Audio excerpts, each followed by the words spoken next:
चाहती हूँ क्योंकि ये हमारे विनीत भाई हैं। ये बहुत बढ़ चढ़कर कहीं ना कहीं ये बताने की कोशिश कर रहे थे कि किस तरीके से कांग्रेस पार्टी केवल लफाजी करती है और ये बहुत ही सार्थक बात करते हैं। तो देखिए, आज नितिन गडकरी जी ने जो हिट एंड रन किया है, बोला और भाग गए, उसके बाद नजर नहीं आए। और वही हिट एंड रन भाजपा के प्रवक्ताओं ने किया है कि पूरे ही नदारद हो गए, चले गए। तो उससे तो मुझे केवल ये समझ में आता है कि गडकरी जी के लिए कहना चाहिए कि हजारों ख्वाहिशें ऐसी कि हर ख्वाहिश पे दम निकले, बहुत निकले मेरे अरमा लेकिन फिर भी कम निकले। अब आप क्या बात कर रहे हैं? आप कह रहे हैं कि इंडिया गठबंधन में बहुत सारे लोग हैं जो प्रधानमंत्री बनना चाहते हैं, हरियाणा में बहुत सारे कांग्रेस के लोग हैं जो सीएम बनना चाहते हैं। क्यों ना बनना चाहे भाई? यही तो लोकतांत्रिक संगठन में होता है कि सबकी ख्वाहिशें, सबकी उम्मीदें, सबके ख्वाब, सबकी महत्वाकांक्षाओं का ध्यान रखा जाता है और हर व्यक्ति ये उम्मीद रख सकता है कि वो आगे बढ़ेगा। अब मोदी जी जैसा तानाशाही वाला सिस्टम थोड़ी है कि मोदी जी नहीं चाहेंगे तो पत्ता भी नहीं हिलने वाला है। अब मुझे बताइए, नहीं आप सर कुटल की बात करें, एक मिनट बताइए, खट्टर जी ने सैनी जी को करनाल से चुनाव नहीं लड़ने दिया, सिटिंग मुख्यमंत्री को 4 सीटें बदलनी पड़ गई। क्यों बदलनी पड़ गई? भारतीय जनता पार्टी को 10 साल में 5 प्रदेश अध्यक्ष बदलने पड़ गए, हरियाणा में क्यों बदलने पड़ गए बताइए? आप मुझे बताइए कि 2 बार तारीखें क्यों बदलनी पड़ी भारतीय जनता पार्टी को? अरे ये साफ नजर आ रहा है कि हरियाणा में क्या हो रहा है। तो हरियाणा को मत लेकर आइए, हरियाणा के बारे में बात करेंगे और कांग्रेस के नेताओं के ऊपर अगर आप आक्रमण करेंगे तो आपकी ही हंसी उड़ेगी विनीत भाई, ऐसा मत कीजिएगा आगे, क्योंकि हरियाणा में एक बुरी तरीके से अब दूसरी बात। हाँ, एक सेकंड विनीत, एक सेकंड रुकिएगा प्लीज, 1 सेकंड आपको भी मौका दे रहा हूं जवाब देने का 1 मिनट। लेकिन रागिनी, एक मेरा बड़ा मासूम सा सवाल है आपसे, और बड़ा मासूम है। देखिए, आपको पूरा हक है कि बीजेपी ने आज इस डिबेट में अपना प्रवक्ता नहीं भेजा, आपको पूरा हक है इसको मुद्दा बनाने का, इसको उठाने का, इस पर उनको घेरने का।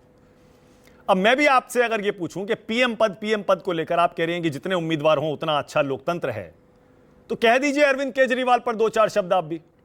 अरविंद केजरीवाल दिल्ली से इस्तीफा दे रहे हैं, मुख्यमंत्री के पद पर चुनाव करवा रहे हैं, उस पर आपकी पार्टी भी डिबेट्स में नहीं आ रही है रागिनी। आपके दिल्ली के प्रदेश अध्यक्ष अपनी राय जरूर रख रहे हैं, लेकिन आप भी लोग कोई स्टैंड नहीं ले रहे उस पर, क्यों? बड़ा अच्छा लगा मानक, ऐसा हमेशा करते रहिएगा कि जिस पार्टी का प्रवक्ता ना आए आप उसकी तरफ से जरूर बोलिएगा, क्योंकि फिर ये ऐसा ना हो कि जब भाजपा के प्रवक्ता ना आए तभी ये सवाल उठे, जब कांग्रेस के प्रवक्ता ना आए तब भी आप ये सवाल उठाइएगा। लेकिन मैं तो ये जानना चाहती हूँ कि क्या अडवाणी जी प्रधानमंत्री नहीं बनना चाहते? ये पूरी रथ यात्रा, ये राम आंदोलन किसके कंधे पर चढ़कर हुआ और उसका जो सारा का सारा जो श्रेय है, उसका फल जो है वो कौन लेके चला गया? तो अगर मैं तो कह रही हूँ कि आज अगर नितिन गडकरी जी बनना चाहते हैं प्रधानमंत्री तो उनको मौका मिलना चाहिए कि वो बने। अब आप देखिए, जब सुनिए, एक मिनट, एक आखिरी बात मैं बोल दूं फिर आगे चले जाइएगा। नीतीश बाबू इंडिया गठबंधन में रहकर कम से कम कह सकते हैं कि वो प्रधानमंत्री पद के उम्मीदवार अपने आप को इस तरीके से देख सकते हैं, लेकिन एनडीए गठबंधन में जाकर तो वो ये सपना भी नहीं देख सकते। ये तो राजीव रंजन जी राष्ट्रीय प्रवक्ता नहीं, मुख्य प्रवक्ता भी है उनके दल के, अभी हटा दिया गया। अच्छा रागिनी, क्या आपने ये नया शुरू किया? रागिनी, क्या आपने हटा दिया गया क्योंकि वो ज्यादा मुखर हो रहे थे?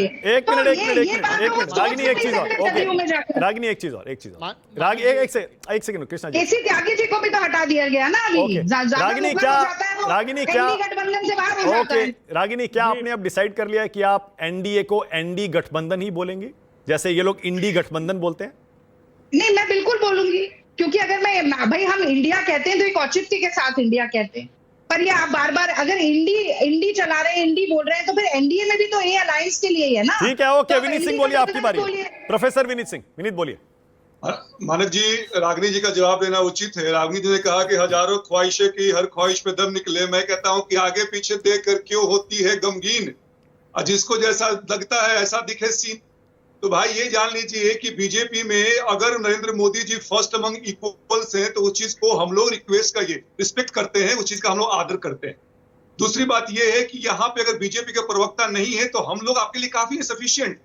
हम जानते हैं कि राहुल गांधी जी देश के बाहर जाके क्या बात करते हैं और क्या मानक भाई आपके कार्य क्षमता पे और कार्य प्रणाली पे हम सवाल उठा सकते हैं। अगर बीजेपी ने या एनडीए ने कोई अगर किसी प्रदेश अध्यक्ष को बदला है तो ये हमारा इंटरनल मैटर हो सकता है, इसमें कांग्रेस के पेट में दर्द कैसे विनीत भाई, जनता को बोलने दीजिए कि आप काफी हैं कि नहीं है। बात सुनिए आप पहले। बिहार में कितना काफी होंगे अभी देख लेंगे, यहाँ अगले साल चुनाव है ना बिहार में। जो यहाँ पे एनडीए में जो तो भाजपा डिजर्व के कंधे करता पे है चढ़ वही कर बनता आप है। आज ऐसा सांसद नहीं है ले कि आए, नेहरू इतना डिजर्व नहीं उछलिए मत। करते थे इतना और अहंकार नेहरू जी मत बन करिए। गए, वो सब यहाँ पे पैटर्न नहीं ये चलता। अच्छा नहीं है, ये बस बात मोदी क्या की बात करो तो नेहरू इसलिए पे कहा पहुंच जाता है कि जाएंगे। पहले आप देखिए और परेशान मोदी सरकार का रिपोर्ट कार्ड मैंने दिखाया। और कुछ काम कीजिए, ऐसा हो देश हित का मुद्दा उठाएं और अपने नेता को कहिए कि बाहर जाके ये गलत काम कर रहे हैं ना, वो सब करना बंद करें। ओके, मेरे पास टाइम भी खत्म हो रहा है, जल्दी से आनंद दुबे कुछ कहना चाह रहे थे, जल्दी से क्विकली आनंद दुबे जल्दी से। मानक भाई said. हम ये कह रहे हैं, मानक भाई हम ये कह रहे हैं कि राजनीति में अगर हम आए हैं सेवा करने के लिए तो इसका सर्वोच्च जो पद है वो है प्रधानमंत्री। अगर उसकी इच्छा ही नहीं है हमारे अंदर तो यहाँ करने क्या आए हैं? राजीव रंजन जी कह रहे हैं कि नीतीश बाबू ने कभी प्रधानमंत्री की इच्छा नहीं रखी। आप जिस ढंग से बात कर रहे हैं राजीव रंजन जी, ये देश की जनता को हजम नहीं होगा। यहाँ पर प्रधानमंत्री कृष्णा बनने हेगड़े, ही क्लोजिंग नेता कमेंट, आते टाइम हैं। खत्म। कृष्णा इसीलिए हेगड़े राष्ट्रीय बोलिए। पार्टियां बनती हैं। कृष्णा हेगड़े, कृष्णा जी बोलिए। गडकरी जी ने कभी भी नहीं कहा कि उनको प्रधानमंत्री बनना है। वो तो इंडी गठबंधन के लोगों ने उनको ऑफर दिया था, वो उन्होंने उसके बाद कहा। और उसके बाद मतलब क्या है कि इंडी गठबंधन कोई भी लेवल पे जा सकती है सत्ता पाने के लिए, इसके लिए उन्होंने बीजेपी के नेता को ऑफर दिया, उसके ऊपर चर्चा होनी चाहिए। ओके, गडकरी जी ने तो रागिनी कभी 10 नहीं कहा सेकेंड, ना कि रागिनी उनको 10 प्रधानमंत्री सेकेंड्स, 10 सेकेंड। अरे देखिए, जिसके खुद का घर शीशे का है वो दूसरों पे पत्थर उछाल रहा है। अपने घर को तो ठीक कर लीजिए, एक एक ईंट ढही जा रही है आपकी।